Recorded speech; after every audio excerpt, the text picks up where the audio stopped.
Olá pessoal, aqui mais uma vez com todos vocês para dar continuidade aqui a essa série de vídeos. Bem, eu falava no vídeo anterior sobre várias situações as quais eu já não concordava mais com o trabalho da igreja. Dentre elas, a situação da comissão de jornais, a situação da Fogueira Santa de Israel já ter se tornado algo comercial, onde hoje é feita 3 vezes ao ano, sobre a compra de emissoras com o dinheiro de ofertas e campanhas. Na verdade, nada que as pessoas já não saibam, nada que já não seja claro, explícito, porém, para aqueles que querem enxergar. Porque quando a pessoa não quer enxergar, não adianta você falar nada para ela, você mostrar nada para ela, nem provar nada para ela, porque é como se ela estivesse ali com a sua mente, a sua consciência cauterizada. Então, todos os esforços reunidos para tentar mostrar, sabe, que há ali um engano, um engodo, será em vão. Mas como eu falei no início da série de gravação desses vídeos, a intenção minha aqui é mostrar a minha verdade, é trazer à baila o que vi e o que vivi, as verdades e mentiras sobre o meu pedido de desligamento da Igreja Universal do Reino de Deus, independentemente de quem quer que acredite e quem quer que não acredite, independentemente da aprovação ou reprovação de quem quer que seja. Hoje eu não dependo mais de aprovação ou reprovação, tá certo? Eu tenho a liberdade de poder falar aquilo que eu vivi, aquilo que eu senti, diga-se de passagem, na pele. Bom, e na pele literalmente falando, porque todas essas questões, as quais eu era obrigado a fazer, me trouxeram várias enfermidades, doenças psicossomáticas. Você sabia que eu passei a sofrer de bruxismo? Para você que não sabe o que vem a ser bruxismo, é uma doença psicossomática, proveniente de quê? Do alto grau de estresse ao qual uma pessoa é submetida. Então, esse trabalho meu na igreja, por ser um trabalho exaustivo, tá? Eu digo exaustivo porque, imaginem vocês, 365 dias no ano, tá? Trabalhado, sem folga. Eu digo sem folga porque na teoria o sábado era um dia de folga, porém na prática não era assim. Era o sábado que eu trabalhava mais ainda, porque eu tinha que preparar tudo para que no domingo houvesse um bom andamento nas reuniões. Então sábado eu cuidava de material de campanha, sábado eu preparava as coisas para a Santa Ceia, sábado haviam reuniões de pastores no sítio da igreja. Então era o dia que eu mais trabalhava. Havia reuniões com políticos, havia reunião às vezes com a parte jurídica da igreja. Então não tinha descanso, não tinha repouso, certo? Então 365 dias no ano. Durante 20 anos eu trabalhei todos os anos sem férias. Todas as pessoas ou trabalhadores comuns, eles trabalham e têm 11 meses no ano para trabalhar, exercer as suas atividades e 1 mês de descanso, de repouso. Isso é uma necessidade do corpo, do organismo. Pois é. Porém, eu não tinha. Eu nunca tive férias. Houve uma certa ocasião, por exemplo, que eu peguei estafa, tá? Era uma dor insuportável no meu peito, que eu não podia sequer respirar. E o médico olhou para mim e disse assim, olha, a sua máquina pifou por falta de reparo. Você tem que parar 1 mês. Você não pode exercer nenhuma atividade durante 1 mês, não pode pegar no microfone durante 1 mês, você tem que repousar, você tem que ficar em casa. Bom, eu queria ter obedecido a ordem desse doutor, porém, o trabalho não me permitia, tá? Porque nesses 20 anos eu nunca pude parar 1 mês. Então, mesmo com estafa, eu diminuí o ritmo, porém, continuei trabalhando para me recuperar. Isso foi ali. Eu estava na época na cidade de Santo Antônio de Jesus, quando eu peguei essa estafa. Tá? Bom, posteriormente veio essa questão do bruxismo. Porque, como eu falei, eu não dormia. Eu trabalhava 365 dias no ano, trabalhava todos os meses do ano e trabalhava 21 horas por dia. Das 24 horas por dia, eu trabalhava 21 horas. O meu primeiro programa de televisão era às 6 da manhã. 6 da manhã. E o meu último programa era um programa de rádio à meia-noite. Sendo que aos domingos também eu tinha programa ao vivo à meia-noite de televisão. Esse programa à meia-noite terminava 1 da manhã. Então, eu me locomovia da rádio e da televisão para casa, chegava em casa ali para tomar um banho, comer alguma coisa, fazer uma digestão e descansar, era 2h30 da manhã. 5 horas da manhã eu tinha que acordar, porque às 6 eu tinha programa ao vivo. Então, essa era a minha rotina diária. Tá? Eu não tinha descanso, eu não tinha repouso. E isso ocasionou o quê? Um alto índice de estresse. E eu adquiri o bruxismo. O que vem a ser o bruxismo? O bruxismo é quando a pessoa, durante o dia, ela é submetida a um alto índice, né? A um alto nível de estresse. E quando ela vai dormir, essa tensão, tá? Ela é localizada nas mandíbulas. Você aperta as mandíbulas. E isso ocasiona o quê? Duas coisas. Ou muita dor de cabeça. Tem pessoas que elas ficam com muita dor de cabeça. Ou você começa a ranger os dentes, que é o bruxismo. Você começa a ranger os dentes. A tensão, o seu subconsciente continua trabalhando, tá? Mesmo você deitando para descansar, o subconsciente continua trabalhando e você começa a ranger os dentes. E eu comecei a perceber que eu estava com os meus dentes desgastando, sofrendo um desgaste. Eu já estava tendo dificuldade de fazer as reuniões, fazer os programas de televisão. Por quê? Porque, não sei se você sabe, que a formação das palavras, ela é originada da língua batendo ali nos dentes. Tá? E quando há qualquer falha nos dentes, muda-se toda a dicção. E eu fui até um dentista, o Dr. Remo Nuno Pace, que, diga-se de passagem, é o mesmo dentista da Ivete Sangalo, era o dentista do Chico Anísio, o dentista do Popó, e de tantas outras personalidades, tá? Tantos outros famosos, um dos mais conceituados aqui da Bahia. E eu fui até ele. Quando chegou lá, ele falou para mim, olha, o senhor tem que passar por um psicólogo primeiro, porque o senhor está com bruxismo. E esse psicólogo, ele vai detectar qual é a causa, tá, desse estresse, para que então, tratando a causa, nós possamos fazer o tratamento dentário. Porque se nós fizermos o tratamento sem tratar a causa, o problema vai persistir, ele vai continuar. E eu olhei para ele e falei assim, olha doutor, eu faço o tratamento, mas eu não vou ao psicólogo. Por quê? Porque eu sei qual é a causa do meu estresse. Todo trabalhador normal trabalha de 8 a 12 horas por dia. E ele tem ali o restante do dia para fazer outras atividades, arejar a mente, para descansar. Ele tem 30 dias de férias no ano, ele tem um dia ou 2 de descanso na semana. Eu não tenho nada disso. Então, a causa do meu estresse é essa. Tá? É esse excesso, esse volume de trabalho, de responsabilidade e de cobrança que eu sofro. Então, se o senhor quiser fazer o tratamento, eu faço, mas eu não vou ao psicólogo. E ele disse, bom, então nós vamos fazer o tratamento com a condição de que, após o tratamento, o senhor fique usando uma placa, chamada placa miorrelaxante, para dormir, para que os dentes não sofram desgastes. E esse tratamento foi um tratamento delicado, ele foi objeto de estudo, tá? Esse doutor, ele pediu a minha autorização para fotografar todo o processo de tratamento, tá? Fotografar e filmar, para que fosse exibido em palestras, em slides. Eu autorizei através de documentação, de assinatura de documentação. Esse tratamento me custou R$47 mil. Exatamente isso, R$47 mil. Isso no ano de 2004 para 2005. Então, há 10, 11 anos atrás. Então, imagino que era R$47 mil há 11 anos atrás. Eu sei que há pessoas que dizem assim, bom, mas como que o senhor pode provar isso?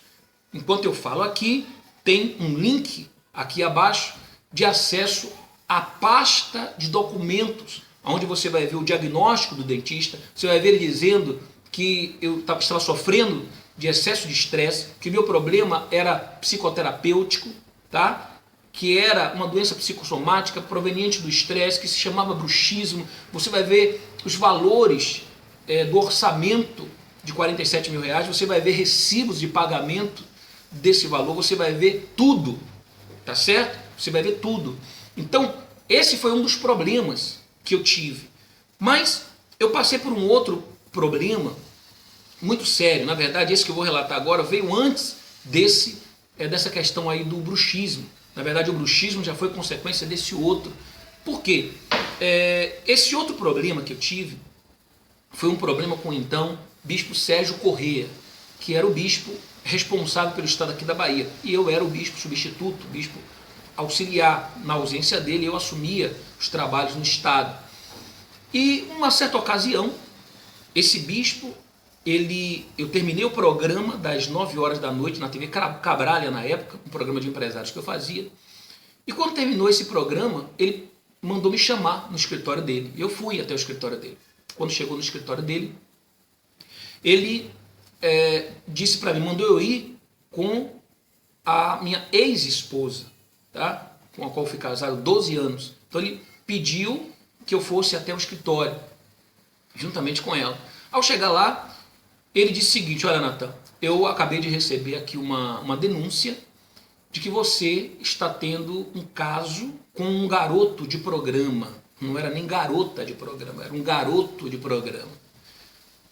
E quando ele falou isso,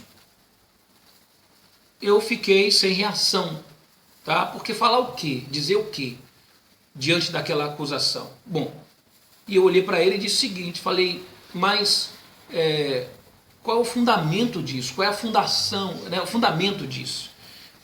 E ele disse, não, foi uma acusação, tá, de uma pessoa, e essa pessoa, nós vamos estar juntos com essa pessoa amanhã para esclarecer tudo isso. Eu falei assim, bom, primeiro eu quero dizer que eu me coloco à disposição da igreja, tá, para todos os exames que forem necessários serem feitos, tá, e para todos os esclarecimentos, mas eu só quero que a igreja me reserve o direito de estar frente a frente com a pessoa que está me fazendo essas acusações. Eu quero saber quem é essa pessoa e do que se trata. E ele falou, não, amanhã pela manhã nós vamos até lá. Aí se dirigiu, tá, a essa então minha esposa na época, e ela disse o seguinte, perguntou para ela, vocês têm algum problema conjugal, íntimo? Ela falou, não, muito pelo contrário. Tá? Nosso relacionamento íntimo é normal e não tem nada, não tenho nada que falar dele em relação a isso. Muito bem. Olhei para ele e falei assim, olha, bispo, a minha decepção, tá, é o fato de uma situação como essa ainda ser, digamos assim, recebida, aceita pela igreja. Uma vez que eu tenho 14 anos, né, de ministério, na época eu tinha 14 anos de ministério, 14 ou 16 anos, não me recordo bem, e o meu histórico ser um histórico limpo, irrepreensível, tá? Nunca tive nenhum tipo de problemas relacionado a isso, nem antes de eu fazer parte do quadro de pastor da igreja, nem antes de eu ser, como dizem, do mundo, tá? Eu nunca tive problemas relacionados a isso, tá? Muito pelo contrário, eu tinha no mundo 5, 6 namoradas de uma vez só. E as pessoas que me conhecem sabem que eu dava muito trabalho, dava muito trabalho. E na igreja, dentro da igreja, se eu não tivesse um comportamento, tá, de caráter, então dentro da igreja, então eu teria também tido vários problemas com mulheres, porque o que não faltavam eram mulheres que me sitiavam, que me assediavam, tá? E eu, para manter o bom nome da instituição, para manter ali a minha integridade, o meu relacionamento com Deus, então eu rejeitava todos os tipos de assédio. Agora imaginem vocês, uma pessoa durante 14 ou 16 anos se mantém numa conduta irrepreensível, evita o assédio e o contato com mulheres, para depois você ser acusado de ter contatos com homens. Não dá uma certa indignação isso? Não dá uma certa revolta isso? E eu lembro que eu falei para ele, Essa é a minha indignação. Mas, tudo bem, vamos em frente. Saí dali, eu lembro que eu saí, fui direto até a cúpula da igreja, né, aquela parte dourada que tem ali na Catedral da Bahia, e eu fiz uma oração a Deus, falei com Deus, olha Deus, eu não vou falar nada, eu não vou fazer nada para me defender, está em tuas mãos, em tuas mãos. E fui para casa, que ficava ali mesmo na catedral. É claro que aquela madrugada eu não consegui dormir, esperando logo que desse às 8 horas da manhã. Me levantei às 8 horas da manhã, né? Ou melhor, fui me arrumar às 8 horas da manhã porque eu não consegui dormir, tá? E fiquei esperando a ligação do bispo Sérgio Correia, tá? Que foi quem recebeu a denúncia, para que nós fôssemos até essa pessoa. Era um dia de sábado isso, às 8 da manhã, esperei, deu 9, deu 10, deu 11, deu 12. Quando foi 1 da tarde, ele me ligou, e dizendo, olha Natan, não vai ser possível ir hoje, porque a pessoa não está disponível, mas nós vamos na segunda-feira, nós vamos lá na segunda-feira. E vamos fazer o seguinte, você não faz as reuniões de domingo, tá? Eu fazia reunião pela manhã, domingo, ele disse, você não faz as reuniões de domingo pela manhã, tá? Eu já conversei com o bispo Romualdo, ele pediu que fosse até essa pessoa para apurar, e enquanto isso você não faz as reuniões na igreja. Eu falei, tudo bem, sem problema nenhum. Quer dizer, eu estava sendo condenado sem primeiro, tá, ter sido, digamos assim, sequer investigado. Tá? Não me deram sequer um direito de defesa. Ali eu vi uma maldade do bispo Sérgio Corrêa. Por quê? Porque uma pessoa que está bem intencionada, uma pessoa que quer agir com imparcialidade, o que ela faz? Quando vem alguém e faz uma denúncia, o que ela tem que fazer? Antes de levar a direção da igreja, ou seja, antes de ele levar o bispo Romualdo, o que ele tinha que ter feito? Ele tinha que ter procurado chamar quem era a pessoa. Chamar a pessoa, saber quem era a pessoa, tá? Conversar com a pessoa e saber se certificar se aquela denúncia ela tinha fundamento ou não. Por quê? Porque se não tivesse fundamento, ele não poderia levar a direção da igreja. E ele não, ele já levou de imediato. Quer dizer, e ele sequer me conhecia porque ele estava há uma semana comigo. O bispo Sidney Marques havia saído e ele havia assumido há uma semana. Então quem fez essa denúncia, na verdade, se aproveitou, tá, dessa mudança, o que queria, a maldade que queria fazer comigo para me prejudicar, e só depois eu descobri por quê. Não pode ter feito com o bispo Sérgio, com o bispo Sidney, que o bispo Sidney já me conhecia, tá? Não pode fazer com o bispo João Leite, que o bispo João Leite já me conhecia, foi um bispo que eu trabalhei por mais de anos. O bispo Sidney trabalhei 1 ano e 7 meses, o bispo João Leite 1 ano, bispo Júnior quase 3 anos. Então essa pessoa não podia ter feito com eles, mas aproveitou o Sérgio Correia, que tinha apenas 1 semana, tá certo? E já tinha um histórico de ficar procurando pelo em ovo, ou chifre em cabeça de cavalo, tá? E aproveitou e foi e levou a ele essa denúncia. Bom, eu fiquei na minha. No outro dia de manhã, aí quando foi mais tarde, no sábado, nós tínhamos combinado para irmos na Fonte Nova, assistir um jogo do Bahia, e ele na hora que ele estava conversando comigo, ele perguntou, tá, você vai à tarde, 2 horas, continua marcado? Eu falei, continua, eu vou normalmente. Fui para a Fonte Nova com ele, assisti o jogo do Bahia, voltei. Mais tarde ele me ligou e disse o seguinte, falou, Natan, me responda uma coisa. Quem ia fazer os depósitos das ofertas da catedral no banco, na época em que o bispo João Leite estava aqui? E eu falei, olha bispo, eu é quem nunca fui, tá? Porque minhas responsabilidades eram programa de televisão, programa de rádio, reuniões, tá? Obreiros, evangelistas e burdes, mas essa parte de levar ofertas até o banco, eu nunca fui. Cada dia ia um regional, então ia a pessoa, que era na época o pastor Luiz Cláudio, o pastor Leandro, que eram os responsáveis pela administração da igreja, e com eles, o bispo do estado escalava um regional. Todo dia ia um regional diferente. Eu nunca fui. E ele falou, tá bom, faz o seguinte, Natan, faz as reuniões normalmente amanhã. Olha só, quer dizer, alguma coisa ali que ele me perguntou e que eu respondi, e que ele então foi investigar e averiguar, já não batia com o que estava sendo denunciado. E ele já deu uma recuada. Então, ele falou assim, faça as reuniões normais amanhã. Falei, tudo bem, bicho. Como o nosso ensinamento lá era sim senhor, não senhor, e não questionar, tudo bem. No outro dia de manhã, eu levantei, fiz as 2 melhores reuniões que eu já tinha feito em toda a minha vida. Sabe? Quando a sua consciência está tranquila. Sabe quando você está ali em paz consigo mesmo? Muito bem. Fiz essas reuniões. Claro que você fica ali numa situação de constrangimento, porque todos, até que provem o contrário, começam a te olhar de uma forma diferente, certo? E a essa altura, esse assunto já tinha chegado, se espalhado pelo Brasil. Por quê? Porque quando ele ligou para o bispo Romualdo, sem que primeiro tivesse falado comigo, sem que primeiro tivesse me levado a pessoa que fez a acusação, tá? O bispo Romualdo estava numa reunião de bispos lá em São Paulo. Isso foi comentado naquela reunião. E quando foi comentado ali, então um começou a ligar para o outro, um começou a passar o radinho Nextel para o outro, e aí você sabe, quem conta um ponto, né?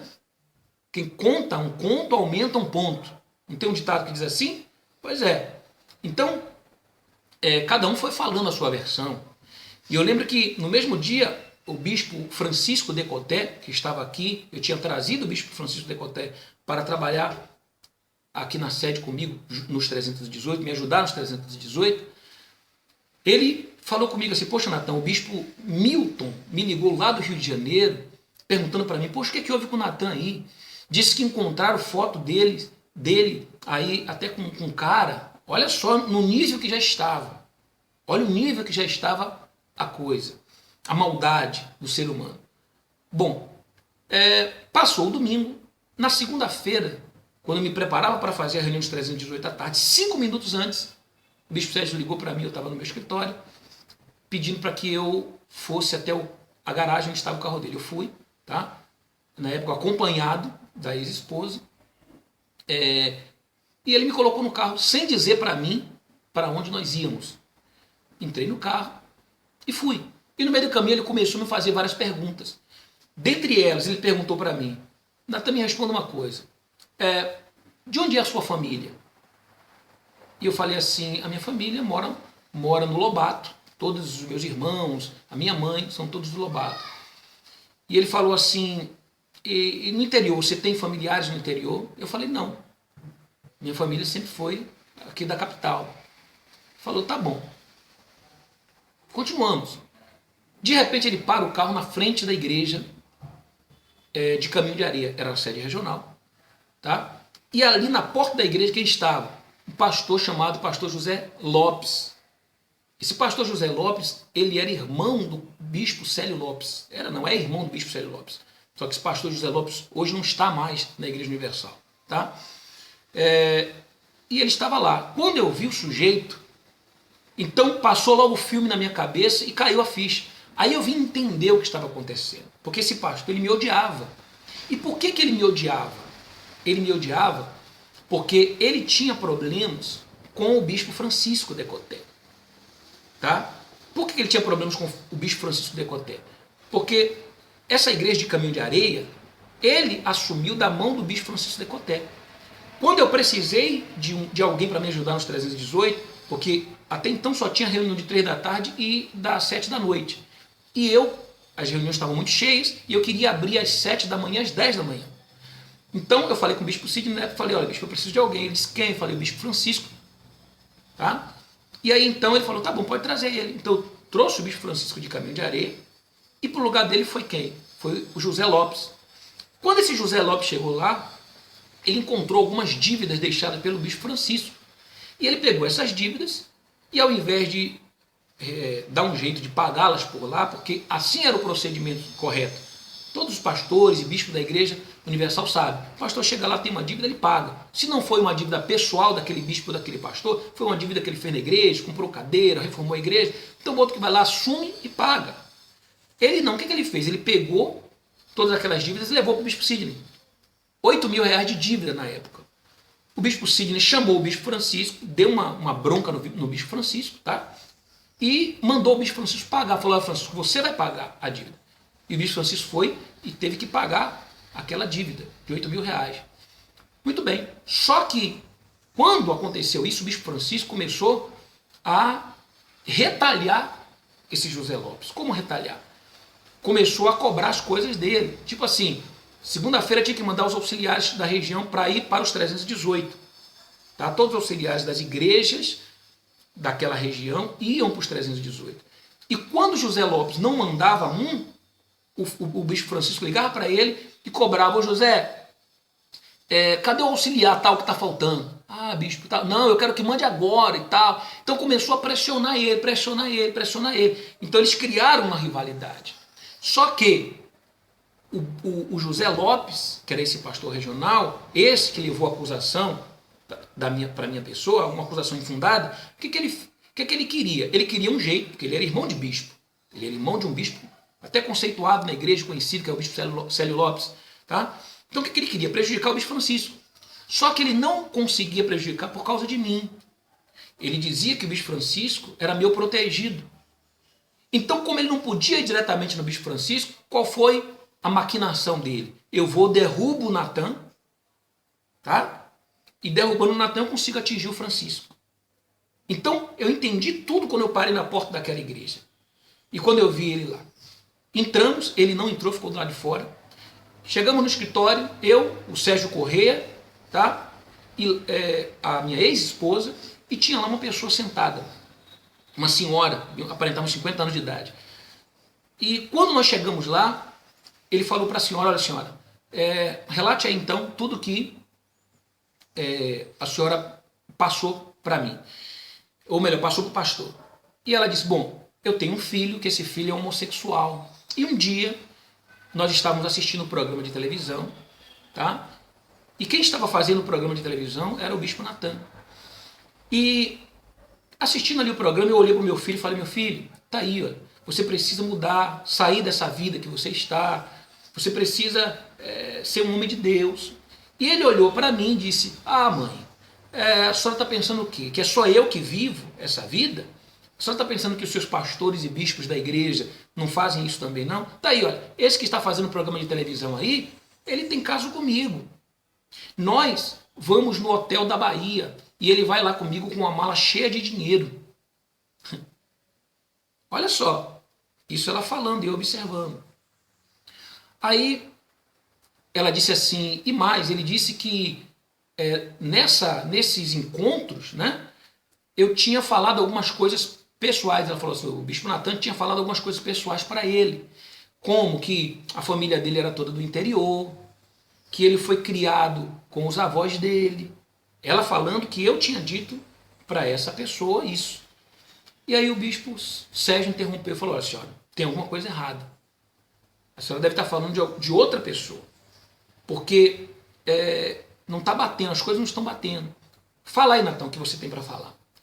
E eu falei: olha, senhora, primeiro, eu quero dizer para a senhora o seguinte, que eu nunca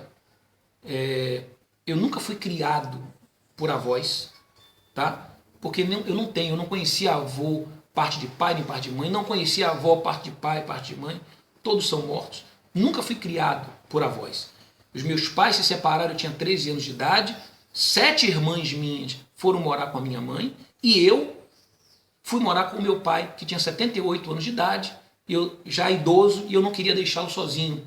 Então, num gesto de humanidade, fui morar com meu pai, tá? Então eu fui morar com meu pai. Todos que me conhecem sabem que eu morava com meu pai aos 13 anos de idade. Certo? Quando eu entrei na igreja, eu morava com meu pai. Eu e ele sozinho. Nunca morei com avô, nem com avó. Nem tenho um avô, nem tenho uma avó. Segundo, a minha família nunca foi do interior. Tá? Eu fui no interior a primeira vez na minha vida pela igreja. Quando a igreja me mandou para lá, no ano de 92, foi 92, eu tinha uns 8 meses de igreja, de obra, e ela me mandou para Lagoinhas. Foi a primeira vez que eu fui conhecer o interior na minha vida. Tá? Eu nunca tinha ido no interior, certo? Aí o bispo Sérgio interrompeu e falou assim: bom, senhora, vamos fazer o seguinte, senhora, cadê o seu filho? E ela disse assim, bom bispo, meu filho, eu não sei por onde ele anda. Fazem 3 meses que ele não aparece em casa, ele fica aí pela rua e não aparece em casa. E o bispo Sérgio olhou para ela e disse assim, bom, então fala o seguinte, a senhora vai aqui se comprometer de quando ele aparecer, a senhora vai ligar para mim para que nós venhamos nos encontrar com ele novamente para esclarecer esse fato, porque o bispo Natan é uma pessoa pública e ele quer esclarecer essa situação, trazer a baila e esclarecer essa situação. Ela disse, tá bom, tudo bem. E dali nós saímos, tá? E voltamos para a catedral. Quando chegou na catedral, o bispo Sérgio pediu que eu ficasse do lado de fora do escritório, tá? Do lado de fora do escritório, e ele entrou e fechou a porta. Passou uns 10 minutos, ele saiu e disse, olha Natan, eu acabei de ligar para o bispo Romualdo, e o bispo Romualdo pediu para te falar que é para você levantar a cabeça, olhar para frente, seguir em frente, porque isso é coisa do diabo. Ora, o bispo Sérgio não deveria ter feito isso antes? Ele não deveria ter, antes de levado para o bispo Romualdo, que levou para outros bispos, que se espalhou pelo Brasil, que chegou ao ouvido de obreiros, de membros, e quantas vezes eu fui parado na rua e perguntado sobre isso. E eu tive que me explicar. Aí, as pessoas dizem assim, a pessoa saiu, o bispo saiu porque caiu, porque é endemoniado, porque é rebelde. Mas eu pergunto para você que me assiste agora, isso, se tivesse acontecido com qualquer outra pessoa, não seria um motivo para que essa pessoa metesse um processo na igreja, tá? E no bispo, no caso no Sérgio Corrêa. Ele merecia um processo. Por quê? Porque ele agiu de má fé, mal intencionado, tá certo? Não foi falta de experiência não, porque ele tinha experiência, ele já tinha cuidado de outros estados e ele sabia como lidar com uma situação delicada como essa, mas ele preferiu agir assim. E agora simplesmente ele chegou para mim e disse, não, isso foi o diabo, siga em frente. Como é que fica a sua cabeça? Aí você entende por que os meus dentes começaram a se desgastar, por que comecei a sofrer de estresse, tá? Por que eu não... E isso foi decisivo para o meu pedido de saída da igreja. Mas eu ainda fiquei 2 meses na Bahia, depois desse episódio. 2 meses. E nesses 2 meses, quando se passou um mês, eu vi que nada foi esclarecido, eu chamei o bispo Sérgio e perguntei para ele, falei, bispo, eu estou vendo que o senhor está sem tempo de apurar os fatos, de ir atrás desse rapaz, tá? Eu entendo o senhor, mas eu queria a sua permissão para eu ir atrás dele. Para eu procurar, para eu investigar, porque eu quero esclarecer essa situação. Porque até então, só quem tem conhecimento do que ocorreu sou eu e o senhor, tá? Mas ninguém sabe. Inclusive eu quero que o senhor faça uma reunião com todos os pastores do estado, com todas as esposas do estado, tá? Se possível com os obreiros do estado, para falar o que aconteceu lá. O que aconteceu lá que essa senhora falou? E ele disse, não, Natan, fique tranquilo que eu vou fazer. Você fez? Assim ele fez. Ele nunca fez essa reunião. Sabe por quê? Porque iria ficar feio para ele. Sabe? Iria ficar caracterizada a má fé dele. Entendeu? Então ele nunca fez isso. E ali eu fiquei mais 2 meses com ele, quando aconteceu de eu ser transferido para Curitiba. O bispo Renato Maduro vir do exterior para o Brasil, foi tomar conta de Curitiba e ele precisava de alguém de confiança, tá? Alguém de confiança. Ele, por ser um fundador da igreja, um dos fundadores da igreja, certo? Bispo Macedo, na época Bispo Rodrigues, e ele era o terceiro. Então esses 3 abriram a igreja, iniciaram a igreja. E ele, quando veio do exterior, ele precisava de alguém para ficar com ele, alguém de confiança. E foram dados 12 nomes no Brasil. E você sabe qual é o nome escolhido? O meu. Dado a minha credibilidade, dado o meu trabalho, dado a minha confiança. E eu fui ser o segundo dele no estado do Paraná por 2 anos. Ele gostou tanto do meu trabalho que quando ele foi para o Rio Grande do Sul, ele me levou com ele. Tá certo? Foi para o Rio de Janeiro, pediu ao Bispo Romualdo para me levar com ele. O Bispo Romualdo não autorizou. Certo? E antes disso também, eu pedi o meu desligamento. Então, vejam vocês como são as coisas. Muitos que me julgaram na minha saída não sabem desse episódio. Porque comeram na mão dos outros. Porque foram, desculpa a força da expressão, emprenhados pelo ouvido. Certo? E, diferentemente do que diz a palavra de Deus, não julgueis para que não sejais julgados, julgaram, falaram, comentaram, espalharam boatos. E eu, durante 10 anos, me calei. Tá? E hoje eu estou aqui falando. Certo? E talvez você diga assim, mas por que só agora? Eu já falei em um dos meus vídeos. Porque agora eu entendo que 10 anos depois, as pessoas que na época estavam iniciando na fé, que se espelhavam em mim, que me tinham ali como um referencial, e que de repente, se eu falo uma coisa dessas, elas iriam se desencaminhar. E eu não queria carregar sobre os meus ombros o peso da responsabilidade da alma de ninguém. Então eu deixei. Tá? E hoje, 10 anos depois quase, eu estou aqui falando, porque agora eu posso. Agora, cada um já caminha com suas próprias pernas, já criaram suas raízes, já sabem muito bem o que é certo e o que é errado, tá? E podem, com liberdade, com livre-arbítrio, fazerem as suas próprias escolhas. Tá certo? Bom, isso me gerou o estresse que me fez adoecer. Eu tinha uma dor, um nó aqui no músculo aqui do meu ombro, que não tinha tratamento de massagem que resolvesse. Não tinha medicamento relaxante que resolvesse. Tá? Por causa do estresse. Como é que eu sei que era o estresse? Porque um mês depois que eu pedi o meu desligamento, e saí, e relaxei, então esse nó sumiu e até hoje, são 10 anos. Certo? Bom, no próximo vídeo, para isso não ficar mais extensivo do que já está, eu vou continuar falando aqui verdades e mentiras. A história revelada do ex-bispo Nathan Silva, tá? Agora é ex-bispo, tá, pessoal? Não mais bispo. Eu respeito as pessoas que nas minhas redes sociais colocam lá Bispo Nathan. É um respeito que elas têm, uma consideração, mas eu já expus ali várias vezes que eu não faço mais parte do quadro de bispo nem pastor de nenhuma denominação. Então, respeito você que chama.